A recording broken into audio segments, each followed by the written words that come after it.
Tonight in Tel Aviv, images that change everything in an escalation that has already spiraled so far. Israel will strike back harder still, and the diplomacy to break this cycle isn't there. Good day. I want to share with you a recording that I did with Jonathan Feldstein out of Israel. He is head of Genesis123.co, an organization that tries to help families that have been hurt, those who need help in Israel. It was recorded live, and I'm bringing it to you essentially unedited. We lost about the first maybe half minute of the interview due to a technical problem. However, the question that I asked Jonathan was this: What is it like now at your house, in the area where you live, in the village that you live in? And this was his answer. From there on, I'm going to just let the interview play, essentially unaltered and undoctored, so that you'll have a chance to hear his answers. Thank you for joining us today.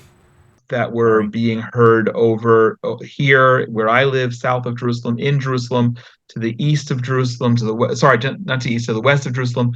And today there were reports, and I've seen pictures of a mosque being hit in the community called Abu Ghosh, which is to the west of Jerusalem.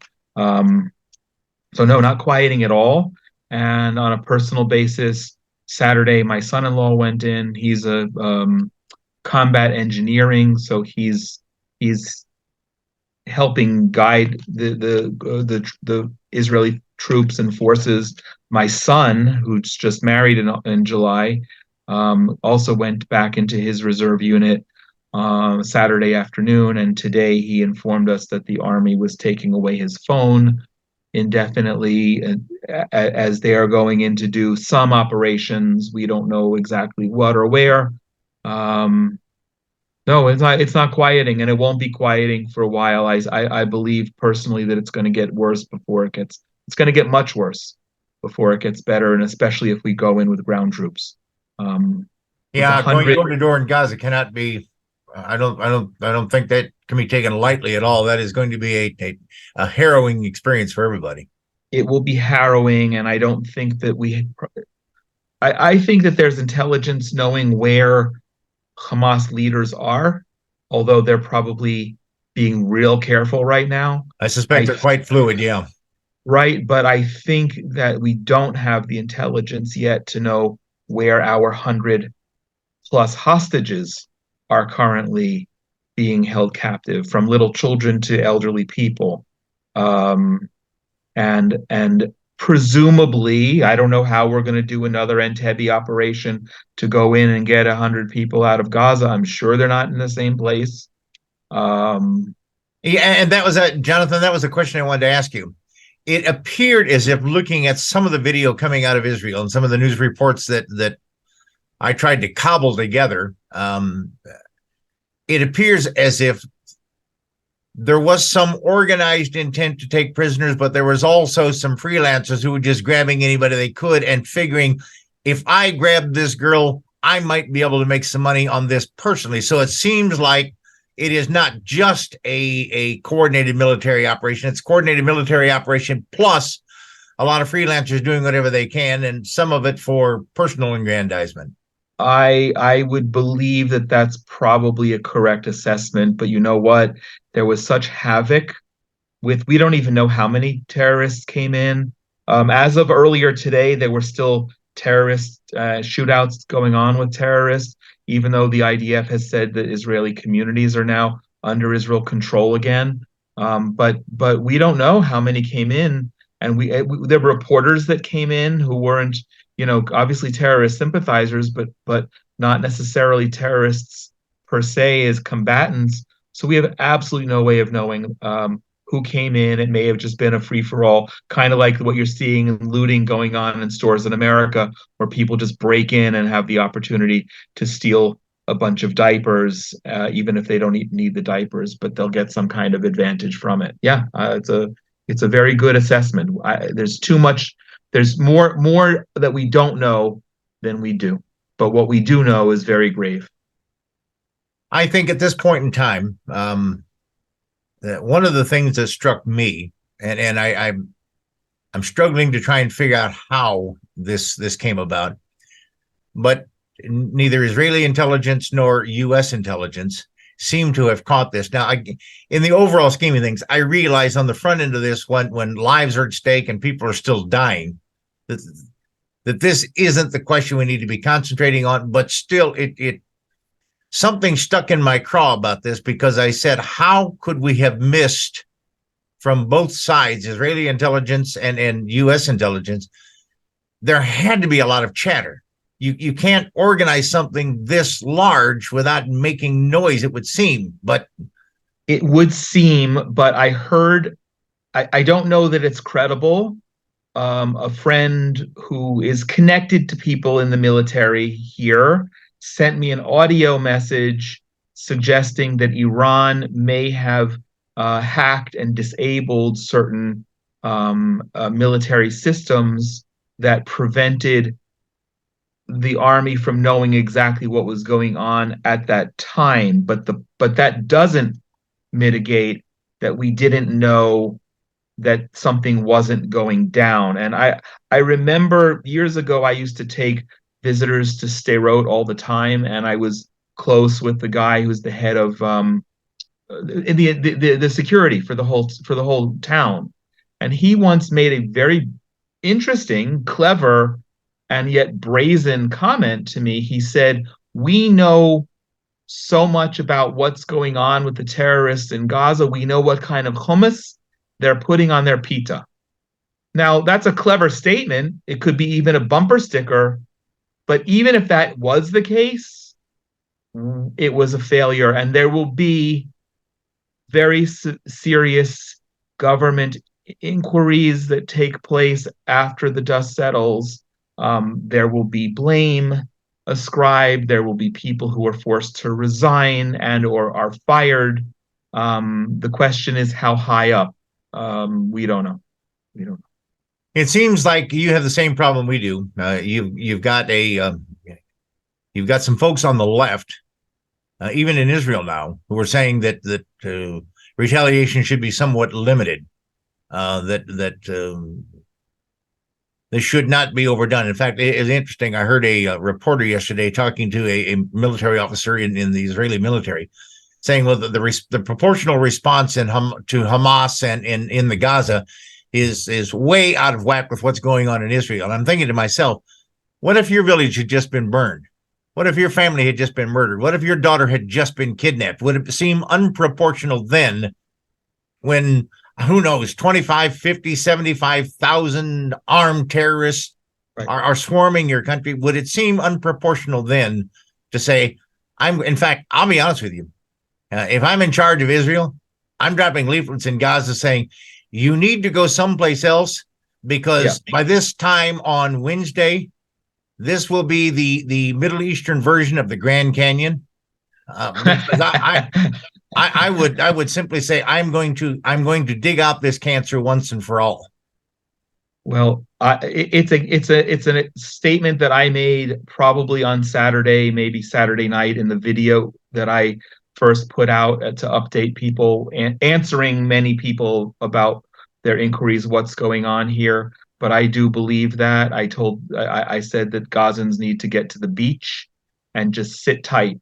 My wife told me about some video that she saw in a group where someone's telling them they need to go to the Egyptian border fence and cut through and get out. Women and children leave. And somewhere else recently, I saw that kind of a comment as well. And I've seen angry statements, and I've seen tempered, responsible statements saying, yeah, all rules are off, even though we're still going to follow the rules, because what needs to happen right now is a brutal response to get the terrorist leaders and restore deterrence. It's not a matter of revenge. It's a matter of restoring deterrence. And they need to see, and as a matter of operation specifically here in the Middle East, they and Hezbollah and Iran need to see a punishing response in order that they won't even think about lifting a hand like this again. Yeah, and but I don't know. Quite honestly, it's going to take a show of strength, because you've got Lebanon that is teetering on the edge of trying to decide what to do.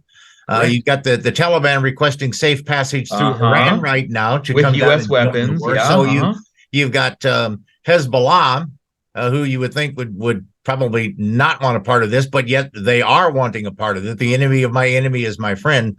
So yeah, I think that a measured response is going to encourage some very bad things for Israel. We know here in the United States, we have had a very tepid response to the death of 100,000 people a year coming from fentanyl coming out of Mexico. We've made them a trading partner instead of saying if it happens anymore, there's going to be a problem. So I think you're right. I think if you have a measured response, it is going to embolden your enemies to say, well, look, they went and fought for a few days, went home and put their feet up and said, good enough. I don't think that can happen anymore. Not with this kind of attack. I agree. Any idea at this point in time how many terrorists crossed the border into Israel, crossed the fences into Israel? I've just heard thousands. I don't know. If we're still engaging dozens, then and we saw what happened, and a number of terrorists have been killed. It's thousands, but I don't think that anyone has an actual sense. It wasn't like they had. It's not like they were ticket holders. They poured across. Yeah, and you didn't have a gate where they were counted coming through. Nope. The only way of doing that is satellites looking back afterward, counting heat sensitive, counting the actual bodies that came in, and then that went back. But those that went back also were carrying Israelis with them. So there's a margin of error of 100 plus. Yeah, it's going to be very difficult to say. My next question would be this: how do you amass that number of people, arm that number of people in a small area like the Gaza without somebody noticing that this has taken place? Well, it's a great question. I don't know that everyone was armed. It may have just been looters. I saw a horrific video of someone in a Jewish home trying to hack off the head of one of the corpses that they had just killed with a hoe.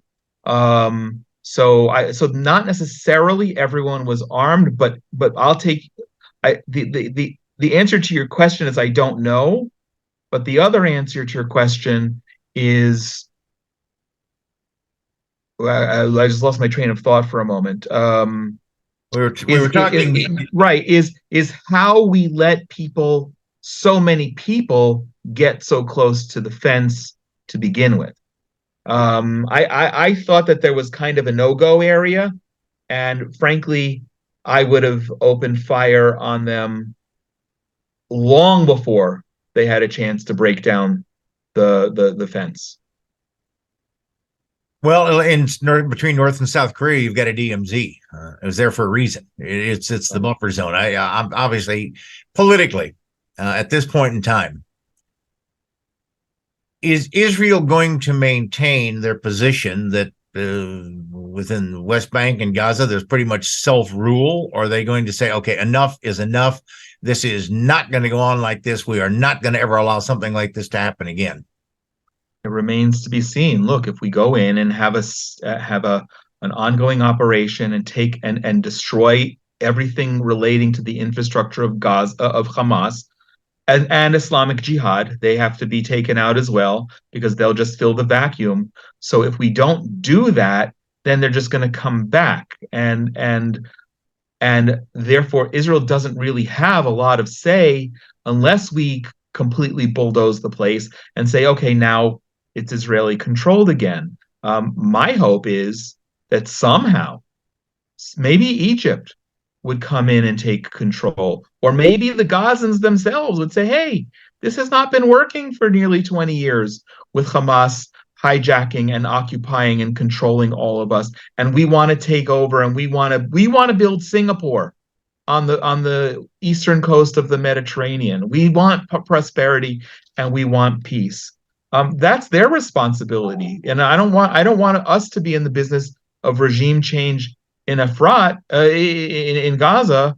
But I don't know what's going to happen when you go in, and if we take out Hamas, then the next question is, and then who's in charge? Yeah, and that's the point. And look at Lebanon.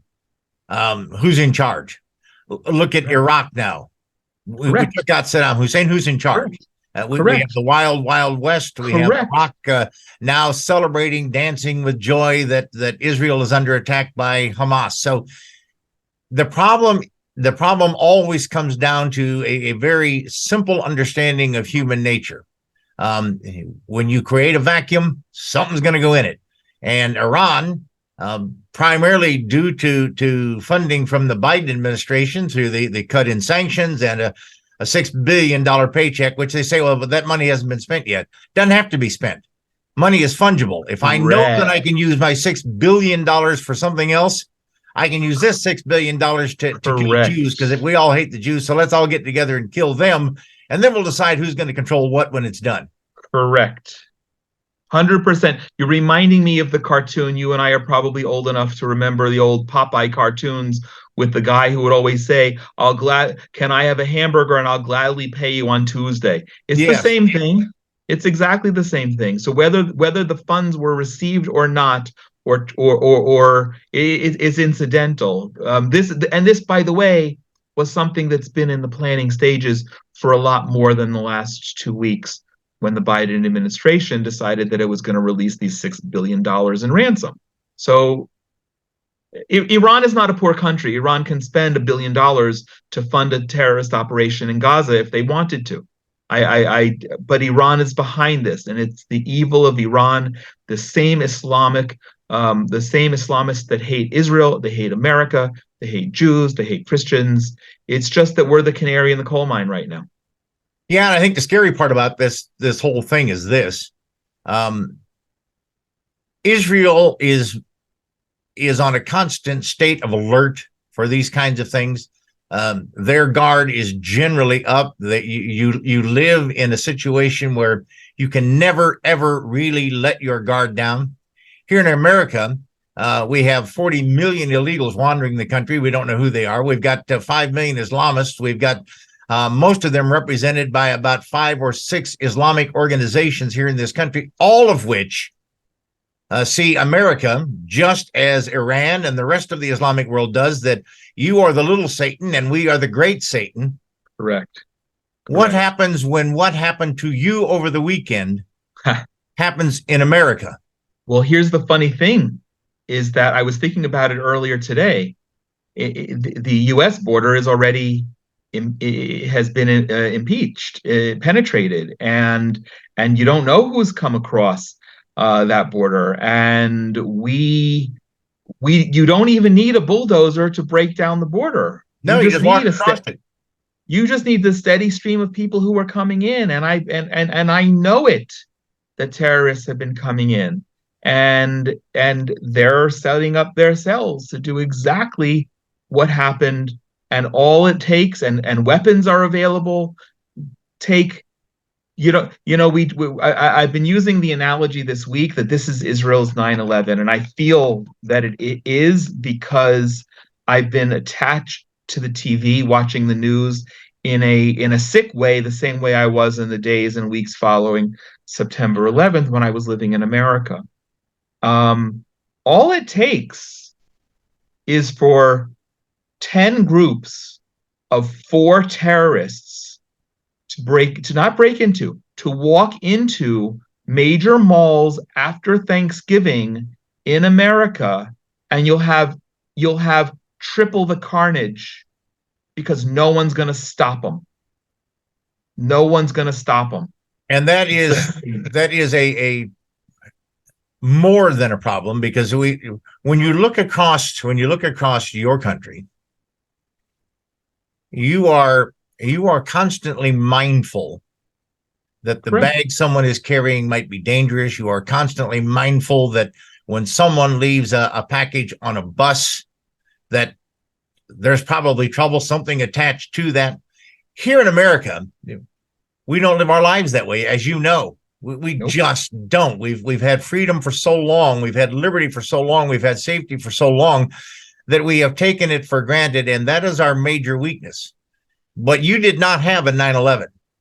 Yours was much more horrific on a percentage basis of the population than 9/11. That would be Correct. the equivalent of 10, 12, 15,000 people dying in our 9/11. We had 3,000. 25,000. Yeah. So 25,000. the numbers are skewed so badly, and I don't think that the world knows that this is bad. It's a bad situation, and it's even more dangerous than I think we recognize, because should Israel have to respond in some way to Iraq, should Israel have their chain pulled and they have no choice because Iraq is going to continue funding what's going on, or because they begin rattling the swords.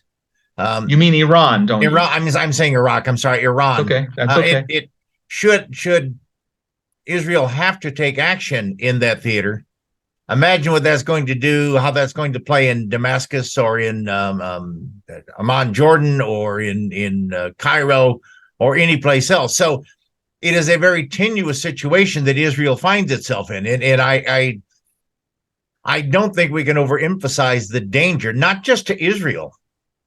You're in the middle of it. You're in the eye of the storm, but to the whole world with this conflict. There is, in my estimation, there is no sane nation that is looking at this and saying, we've got to help Israel extricate themselves from this, because this could lead to something that I believe no one in the sane world would want to see develop, and that is a global conflict that could not be controlled. Oh yeah, correct.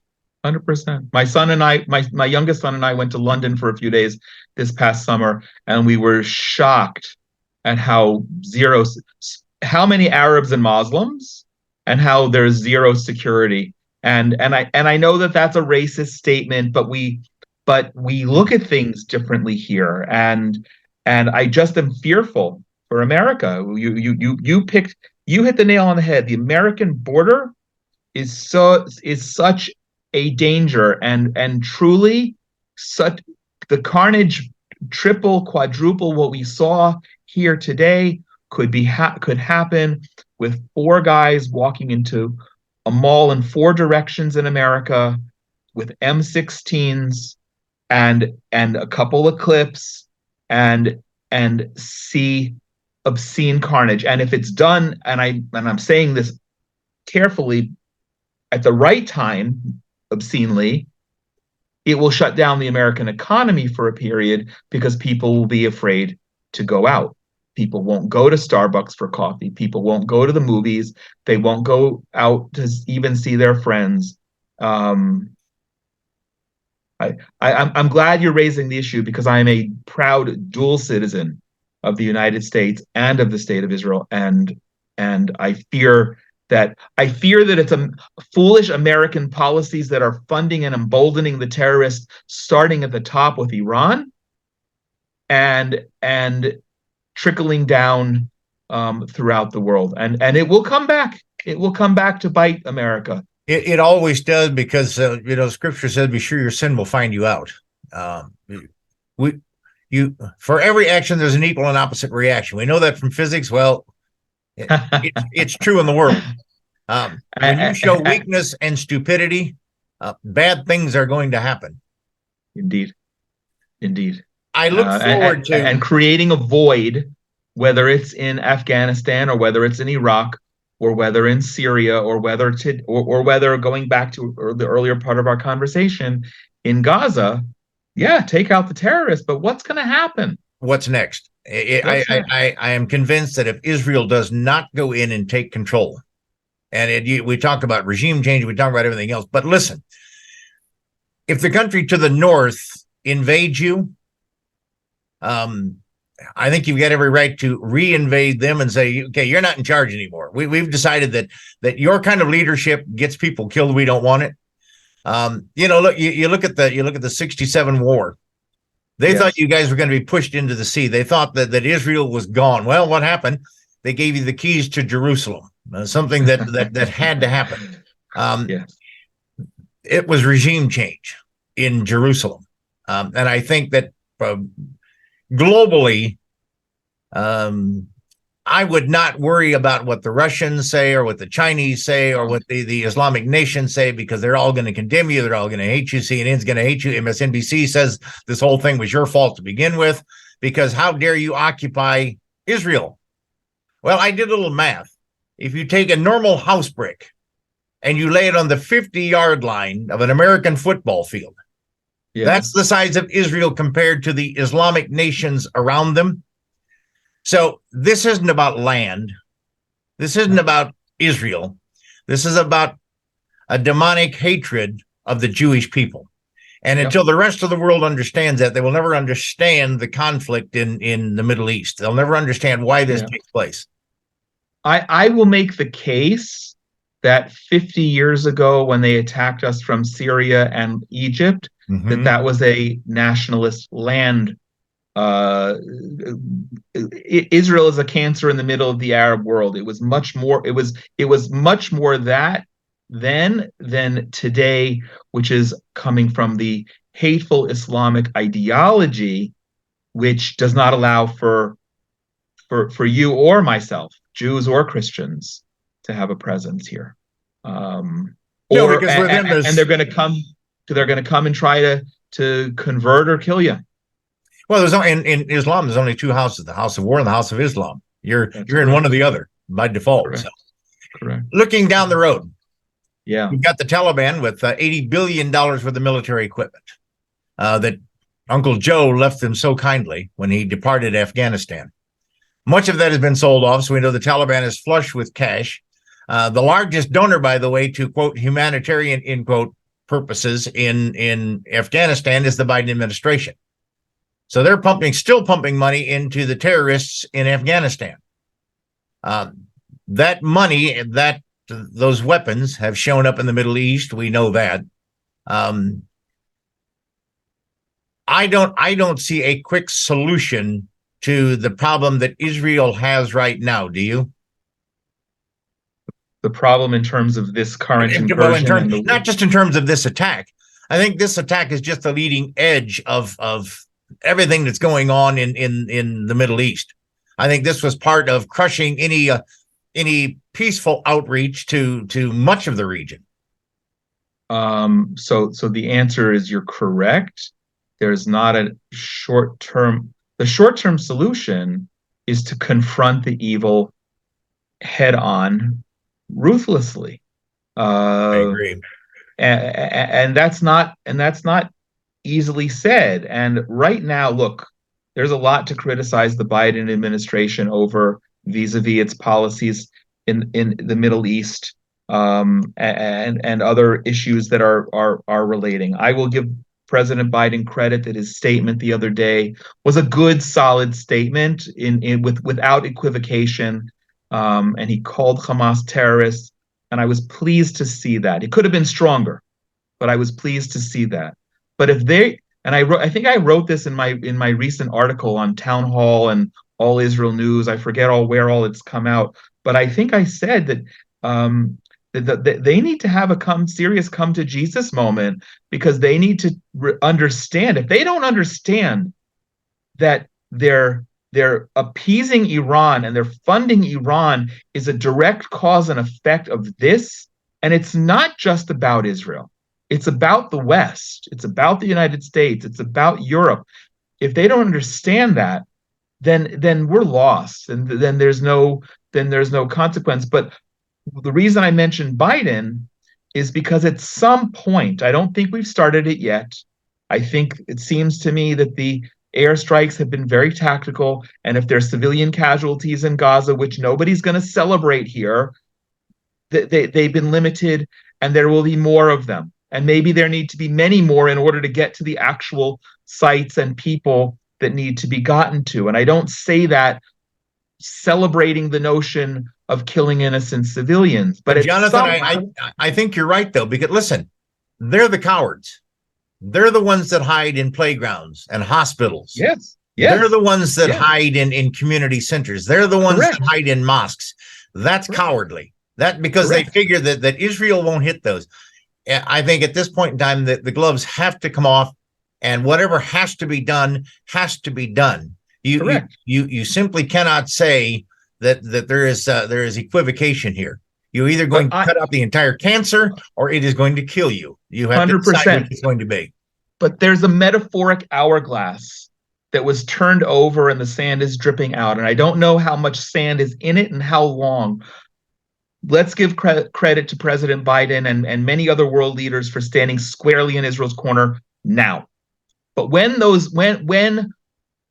Arab blood in Gaza starts to spill in ways that make people uncomfortable, and when the anti-Israel terrorist wing of the Democratic Party start to then nip at President Biden's feet, and he does have an election presumably coming up, and he kind of needs to maintain order in his own party, sooner than later, the hourglass is going to run out of sand. The support from the US is going to run out. The support from Western Europe will run out sooner.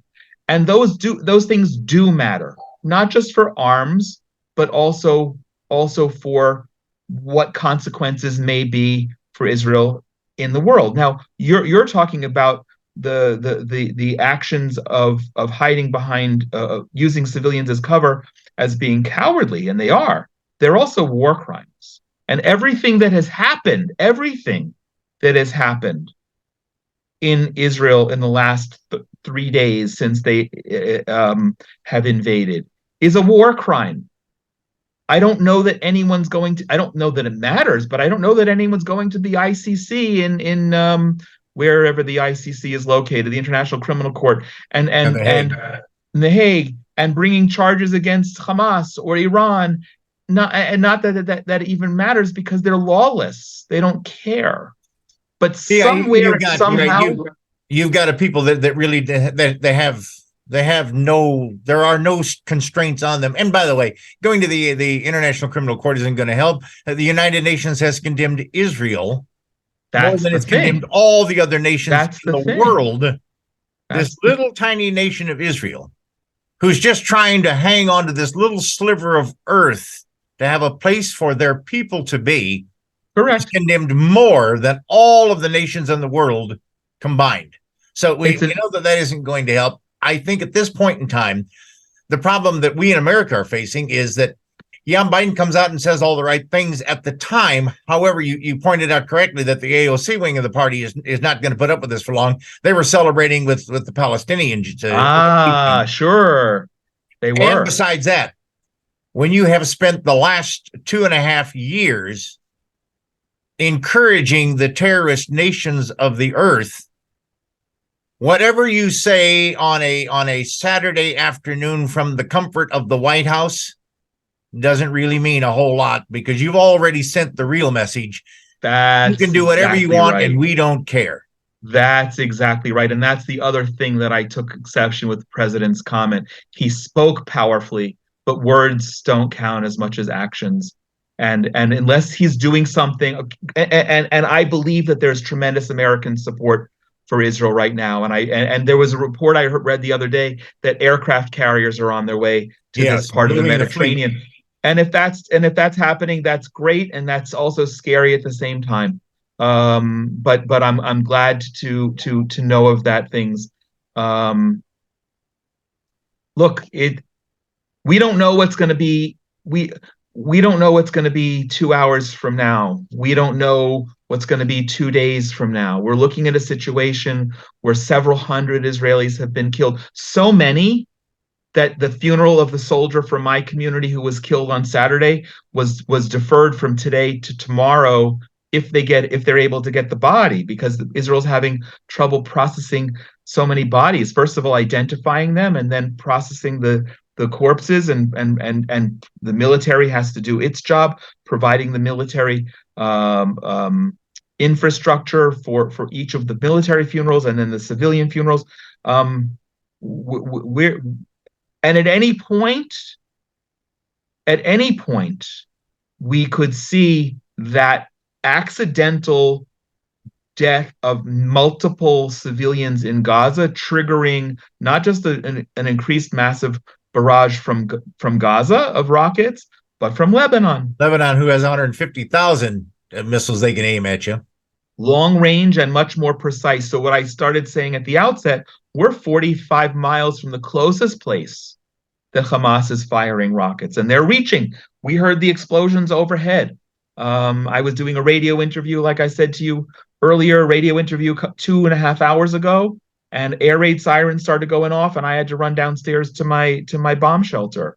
Um, all of that can happen again, and we saw a mosque in the Israeli Arab community, Abu Ghosh, that took a hit from a Hamas rocket at the same time I was running down into my bomb shelter. The point of that is, as successful as the Iron Dome is, it's only 90% successful. So someone asked me the other day, how come there were so many casualties at the outset? Well, if they fired 2,000 rockets and only half of those 2,000 rockets were actually pointing to a populated area, and the Iron Dome successfully took down 90% of the 1,000 remaining rockets that were going to populated areas, you still had 100 rockets that were landing in populated areas.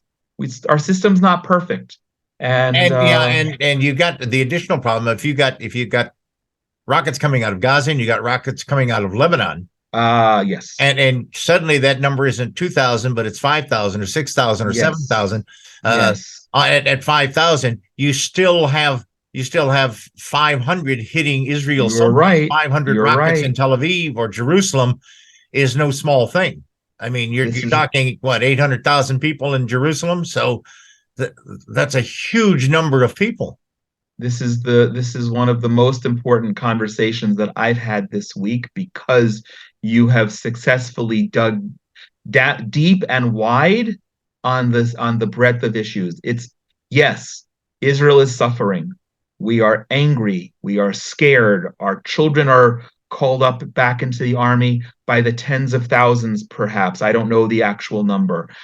We've got, for every person who's called up, at least they're leaving a parent and siblings, but more likely than not, they're leaving a spouse and children, and none of my kids have gone back to work this week, because where they're working, one of them could have, but she works in a place where there are a lot of Arabs, and she's just not comfortable doing that. But today was the first day I actually left my community since Saturday. It feels like there's a war. The people are not on the streets, and not in Jerusalem, not in my town, not on the main highway between Tel Aviv and Jerusalem, which should have taken me an hour and 15, took me 45 minutes today. No traffic. No, nothing. Jonathan, I know you've got other things you've got to attend to. So final thoughts on where you are, where Israel's going. Any estimations on how long it's going to take to root all of this out? Listen, I know life isn't going to return to normal anytime soon. 6 months from now, life will not be normal in Israel. You can't have all those people murdered at a music festival. You can't have all those people dead in the streets, houses burned. This kind of terror, it's not going to go back to normal tomorrow or the next day. But what do you see coming down the road in terms of how long it's going to take to quell this? Before I answer that, Jake, one just shameless plug. I'd like to invite people to be in touch with me. I'm the president of the Genesis 123 Foundation. The website is genesis123.co. This week we are pleading for people to donate. We want your prayers. We need donations. And today I received a $10,000 matching grant. So the website, the link to donate there is love.genesis123.co. And we're going to be making an impact where there are needs. And that kind of segues into your question. I wish I had a crystal ball. My wife asked me the other day, I'm scheduled to fly on November 1st for my very first book launch tour in America, 6 weeks. And she said to me, "You're not going to fly if there's a war still going on, are you?" And I thought to myself, my goodness, it's the first week of October. It's unimaginable to me that we'll still be in a war. in 3 weeks when I'm getting ready to take off. But that is actually very possible. And from this Um, point, it could escalate, not go backwards. well, that it's definitely going to get worse before it gets better. Today, the Hamas said that they will trade the women hostages that they have for women prisoners that we have of theirs. But of course, we haven't even seen a full list of names. We don't know who they have. We don't know. We don't know who's of those who are missing. We don't know who are hostage in Gaza and who are yet dead and not yet found. We just don't know. So yes, Horrifying. it will get worse before it gets better. And that worse, it's not going to be a 10-day, 12-day operation as we've seen in the last couple of years. We go in and blow up some stuff and they realize that we're getting too warm and they're afraid and they say, okay, we've done enough. We can claim victory and we'll go to a timeout. And timeout is the proper phrase because even ceasefire is not really the proper. They've just been waiting and building up to this moment. If we go in with ground troops, if we go in with artillery, um, we will begin to see tens and God forbid hundreds of casualties on our side, both soldiers and Yep. civilians. And at some point, that's right now we're strong and resolved, even with the mistakes militarily, the mistakes in terms of intelligence, the division that we have that we'll go back to in terms of judicial reform. Right now, the country is super unified. But once we start to see massive casualties, as if several hundred already is not massive, but additional massive casualties, the country may not have the stomach for that. There will be people who will see casualties on the other side and say, no, no, no, we have to stop. We haven't had a war, an operation here longer than a month since 2006, since the Second Lebanon War.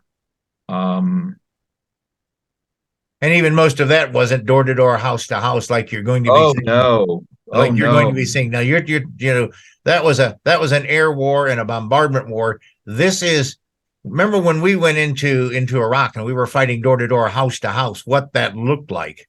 It's going to be worse in the Gaza than that because you don't know who the friends are, who the enemies are, and you're trying to protect the innocents and get the bad guys. But when you can't tell them apart, it is very, very difficult. Because their combatants are dressed not in uniform, but they're dressed as civilians. Yeah. Their terrorists are among them. Because the average Gazan Palestinian Arab lives also in fear of Hamas, and because while we have had wars and we have had wars where Israelis have been POWs, we have never had a situation, I believe, that anyone has ever come in en masse like this and kidnapped more than 100 people, men, women, and children. Little children are now hostage, and I don't know. And honestly, I don't want to. I would not want to be in the situation that the prime minister is and will be, and the minister of defense who have to, and others who have to make the decision.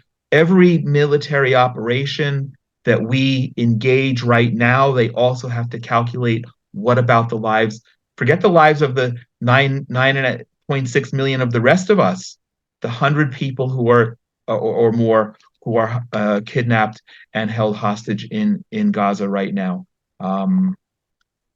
Yeah, I don't know. and you're in an impossible situation, but from my perspective, I at this point in time, I would be as brutal as I knew how to be to end it quickly, because if you don't, at some point in time, the voices of compromise are going to rise. The voices of Europe are going to rise. Remember, we have completely Islamified Europe with the the Arab Spring led by Barack Obama and Hillary Clinton.